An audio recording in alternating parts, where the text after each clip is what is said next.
ಸ್ಯಾಂಡಲ್ವುಡ್ನ ಖ್ಯಾತ ನಿರ್ಮಾಪಕ ಸೌಂದರ್ಯ ಜಗದೀಶ್ ಜೊತೆಗೆ ಜೆಟ್ ಲ್ಯಾಗ್ ಪಬ್ನ ಮಾಲೀಕರು ಆತ್ಮಹತ್ಯೆಯನ್ನು ಮಾಡ್ಕೊಂಡಿದ್ದಾರೆ. ಅವರ ಆಪ್ತರು ನಮ್ಮ ಜೊತೆಗಿದ್ದಾರೆ, ಇಲ್ಲಿನ ಕಾರ್ಪೊರೇಟ್ರು ಕೂಡ ಹೌದು, ಸರ್ ಇದ್ದಾರೆ ನಮ್ಮ ಜೊತೆಗೆ. ಸರ್, ನೀವು ಅವ್ರಿಗೆ ಬಹಳ ಆಪ್ತರು ಕೂಡ ಹೌದು, ಹಲವಾರು ವರ್ಷಗಳಿಂದ ಅವರನ್ನು ನೋಡ್ಕೊಂಡು ಬಂದಿದ್ದೀರಿ. ಸೊ ನಾನು ಮತ್ತೆ ಅದನ್ನೇ ಕೇಳೋದಕ್ಕಿಂತ ಹೆಚ್ಚಾಗಿ ಏನಾಗುತ್ತೆ, ಸಾಕಷ್ಟು ಜನ ಕುತೂಹಲ ಇರುತ್ತೆ, ಇಷ್ಟು ಚೆನ್ನಾಗಿದ್ರು. ಬಹುತೇಕ ಸ್ಯಾಂಡಲ್ವುಡ್ ಮಂದಿ ಎಲ್ಲರೂ ಕೂಡ ಜೆಟ್ ಲ್ಯಾಗ್ ಪಬ್ನಲ್ಲಿ ಪಾರ್ಟೀಸ್ ಇರ್ಬೋದು, ಫಂಕ್ಷನ್ಸ್ ಇರ್ಬೋದು, ಎಲ್ಲವನ್ನ ಮಾಡ್ತಾಯಿದ್ರು. ಇತ್ತೀಚೆಗಷ್ಟೇ ಅವರ ಮಗಳ ವಿವಾಹವನ್ನು ಕೂಡ ನೆರವೇರಿಸಿದ್ರು. ಸೊ ಇವತ್ತಿನ ಈ ಘಟನೆ ನಿಜಕ್ಕೂ ಕೂಡ ಶಾಕಿಂಗ್ ಅಂತ ಹೇಳ್ಬೋದು. ಏನು ಹೇಳ್ತೀವಿ ಮೇಡಮ್? ಇದು ನನಗೆ ಬೆಳಿಗ್ಗೆ 11 ಗಂಟೆಗೆ ನಮ್ಮ ಸ್ನೇಹಿತರು ಫೋನ್ ಮಾಡಿದ್ರು, ಹಾರ್ಟ್ ಅಟ್ಯಾಕ್ ಆಗಿದೆ ಅಂತ ಮೊದಲು ಮಾಹಿತಿ ಹೇಳಿದ್ರು. ನಾನು ಸಡನ್ನಾಗಿ ಆಸ್ಪತ್ರೆಗೆ ಹೋಗೋಣ ಅಂತ ಹೊಟ್ಟಿದ್ದ ಅಷ್ಟರಲ್ಲಿ ಅವರ ಕುಟುಂಬದವ್ರು ನನಗೆ ಫೋನ್ ಮಾಡಿ ಇಲ್ಲೇ ಬರೋಕ್ಕೆ ಹೇಳಿದಂತೆ ಇಲ್ಲಿ ಬಂದಾಗ ಈ ಘಟನೆ ಆಗಿರೋದ್ರ ಬಗ್ಗೆ ಅರಿವಾಯಿತು. ಬಟ್ ಅವರು ಎಲ್ಲರ ಜೊತೆಯಲ್ಲಿ ಚೆನ್ನಾಗಿದ್ದರು, ಅವರು ಯಾಕೆ ಈ ರೀತಿ ಮಾಡಿಕೊಂಡ್ರು ಅಂತೇಳಿ ಎಲ್ರಿಗೂ ಅದೇ ಕಾಡ್ತಾ ಇರೋ ಪ್ರಶ್ನೆ. ಆದರೆ ಇತ್ತೀಚೆಗೆ ಅವ್ರ ಮನೇಲಿ 2-3 ಅವ್ರ ಅತ್ತೆಯವ್ರು ತೀರೋದ್ರು, ಅವ್ರ ಬಾಡಿಗಾರ್ಡ್ ತೀರೋದ್ರು. ಅದೆಲ್ಲ ಒಂಥರ ಅವರ ಮನಸ್ಸಿಗೆ ಬೇಜಾರಿತ್ತು ಅಂತ ಅನಿಸುತ್ತೆ. ಯಾಕಂದರೆ ಅವ್ರ ಅತ್ತೆಯವರೆಲ್ಲ ಭಾಳ ಒಂದು ಒಳ್ಳೆಯ ಕುಟುಂಬ ಅವರು. ಮತ್ತು ಅವರು ಏನು ಇತ್ತೀಚೆಗೆ ಎಲ್ಲ ಸಿನಿಮಾಗಳು ತೆಗಿತಾಯಿದ್ರು, ಮತ್ತು ಇನ್ನೂ ಹೊಸ ಅವ್ರ ಮಗನೂ ನಾಯಕನಾಗಿ ಮಾಡಬೇಕು ಅನ್ನೋ ಒಂದು ಆಸೆ ಕೂಡ ಅವರಲ್ಲಿತ್ತು. ಅವ್ರನ್ನ ಈಗಾಗಲೇ ವ್ಯಾಯಾಮದಲ್ಲಿ, ಡ್ಯಾನ್ಸಲ್ಲೆಲ್ಲ ಪರಿಣಿತನಾಗಿ ಮಾಡಿ ಸ್ನೇಹಿತನ ಒಂದೊಳ್ಳೆ ಚಿತ್ರರಂಗಕ್ಕೆ ಇಂಟ್ರೊಡ್ಯೂಸ್ ಮಾಡಬೇಕು ಅನ್ನೋ ಒಂದು ಕಲ್ಪನೆ ಕೂಡ ಅವ್ರಿಗಿತ್ತು. ಅದು ಬಟ್ ಈ ದುರ್ಘಟನೆ ಆಗಿರುತ್ತೆ ಅಂತ ನೋಡಿದ್ರೆ ಆಶ್ಚರ್ಯ ಆಗ್ತದೆ. ಎಲ್ಲರ ಜೊತೆಯಲ್ಲಿ ಭಾಳ ಚೆನ್ನಾಗಿದ್ದಂಥ ವ್ಯಕ್ತಿ. ಮತ್ತು ಅವರು ಏನು ಫೈನಾನ್ಷಿಯಲಿನೂ ಎಲ್ಲರೂ ಅವರು ಎಷ್ಟೋ ಕಾರ್ಮಿಕರು ಅವರಿಂದ ಇವತ್ತು ಜೀವನ ಮಾಡ್ತಾಯಿದ್ದಾರೆ. ಚಿತ್ರರಂಗದಲ್ಲಿ ಅವ್ರ ಸೇವೆ ಇದೆ. ಮತ್ತು ಈ ಸ್ಥಳೀಯವಾಗಿಯೂ ಅನೇಕ ಸಂಘ ಸಂಸ್ಥೆಗಳಿಗೆ ಅವರು ಸಹಾಯ ಮಾಡ್ತಿದ್ದರು.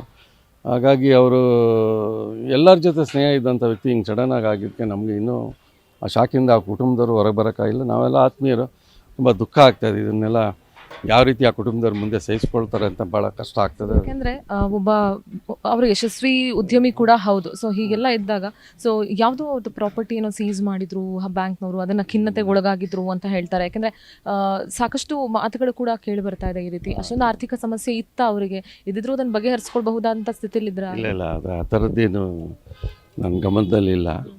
ಅದೆಲ್ಲ ಸುಮ್ಮನೆ ಕೆಲವರು ಸುದ್ದಿ ಹಬ್ಬಿಸ್ಬೋದು ಅಷ್ಟೇ. ಅವ್ರ ಆರೋಗ್ಯ ಸ್ಥಿತಿ ಹೇಗಿತ್ತು ಅಂತ ಗೊತ್ತಿಲ್ಲ. ಬಟ್ ಏನು ಅದು ಪೊಲೀಸವ್ರು ತನಿಖೆ ಮಾಡ್ತಾಯಿದ್ದಾರೆ, ಅದ್ರ ಬಗ್ಗೆ ಅವರೇ ಮಾಹಿತಿ ಕೊಡ್ತಾರೆ ಮೇಡಮ್. ಅದ್ರ ಬಗ್ಗೆ ನನಗೇನು ಅದ್ರ ಬಗ್ಗೆ ಮಾಹಿತಿ. ಕುಟುಂಬದವ್ರಿಗೆ ಬೆಳಗ್ಗೆ ಎಷ್ಟು ಗಂಟೆಗೆ ಗೊತ್ತಾಗಿದೆ, ಹೆಂಗೆ ಗೊತ್ತಾಯ್ತು? ನಂಗೆ ಕೇಳಿದಂಗೆ ಅವ್ರು 9:30-10 ಗಂಟೆಗೆ ಇರ್ಬೋದು ಮೇಡಮ್. ನೋಡೋಷ್ಟರೊಳಗೆ 10 ಗಂಟೆ ಇರ್ಬೋದು.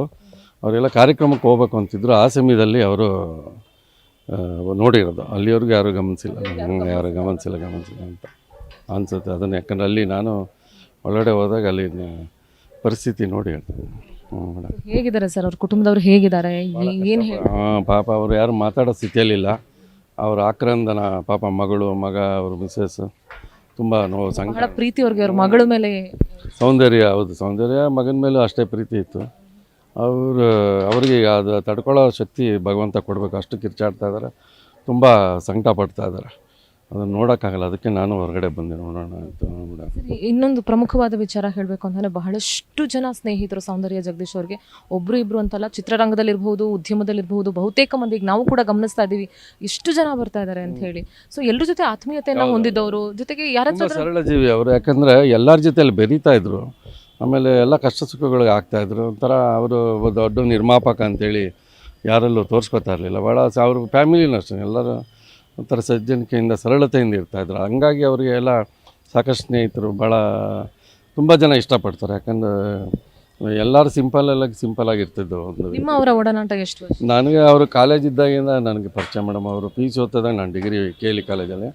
ಅದ ನಂತರ ಅವರು ಇಂಜಿನಿಯರಿಂಗ್ ಮಾಡಿದ್ರು ಅನ್ಸುತ್ತೆ. ಆಮೇಲೆ ಅವರು ಬಹುಶಃ ನಮ್ಮ ಮಹಾಲಕ್ಷ್ಮಿ ಲೇಔಟಲ್ಲೇ ಇಲ್ಲಿ ಸುಮಾರು 20-25 ವರ್ಷದಿಂದ ವಾಸ ಇದ್ದಾರೆ. ಮೊದಲು ರಾಜಯ್ಯನವ್ರ Bhashyam ಸರ್ಕಲಲ್ಲಿದ್ದರು.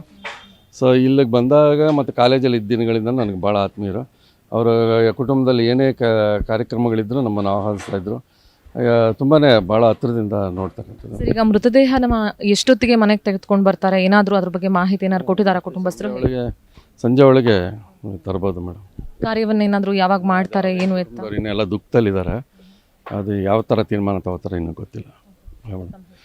Keshavamurthy Mahalakshmi Layout ex corporator. Thank you sir, thank you so much. So ಇದಿಷ್ಟು ಇಲ್ಲಿನ ಮಹಾಲಕ್ಷ್ಮಿ ಲೇಔಟ್ನ ಮಾಜಿ ಕಾರ್ಪೊರೇಟರ್ ಆದಂತಹ ಕೇಶವಮೂರ್ತಿ ಅವರ ಮಾತುಗಳಾಗಿತ್ತು. ಒಟ್ಟಾರೆಯಾಗಿ ಇನ್ನೂ ಎಷ್ಟೊತ್ತಿಗೆ ಅವರ ಮೃತದೇಹವನ್ನು ಹಾಸ್ಪಿಟಲಿಂದ ತೆಗೆದುಕೊಂಡು ಬರ್ತಾರೆ ಅನ್ನುವಂಥ ಮಾಹಿತಿ ಕುಟುಂಬಸ್ಥರಿಂದ ಹೊರಗಡೆ ಬರಬೇಕು. ಅಫ್ಕೋರ್ಸ್ ಅವರು ಸಾಕಷ್ಟು ದುಃಖದಲ್ಲಿದ್ದಾರೆ. ಸೊ ಇನ್ನೂ ಕೂಡ ಇದಿಷ್ಟು ಈಗ ಗೊತ್ತಾಗಿರೋದು, ಅವರ ನಾದ್ನಿ ಮಗನಿಗೆ ಹೆಣ್ಣನ್ನು ನೋಡುವಂಥ ಕಾರ್ಯಕ್ರಮಕ್ಕೆ ಅವ್ರು ಹೋಗಬೇಕಾಗಿತ್ತು. ಆದರೆ ಅಷ್ಟರಲ್ಲಿ ಅವರು ಈ ರೀತಿ ಕಿಚನ್ ಹಿಂದೆ ಇರುವಂಥ ಪ್ಯಾಸೇಜ್ನಲ್ಲಿ ನೇಣಿಗೆ ಶರಣಾಗಿದ್ರು ಅಂತ ಕುಟುಂಬದ ಮೂಲಗಳಿಂದ ಮಾಹಿತಿ ಸಿಗ್ತಾ ಇದೆ. ಕ್ಯಾಮ್ರಾ ಪರ್ಸನ್ ಶರತ್ ಜೊತೆ ಸಿಂಧೂರ, ಪವರ್ ಟಿವಿ, ಬೆಂಗಳೂರು.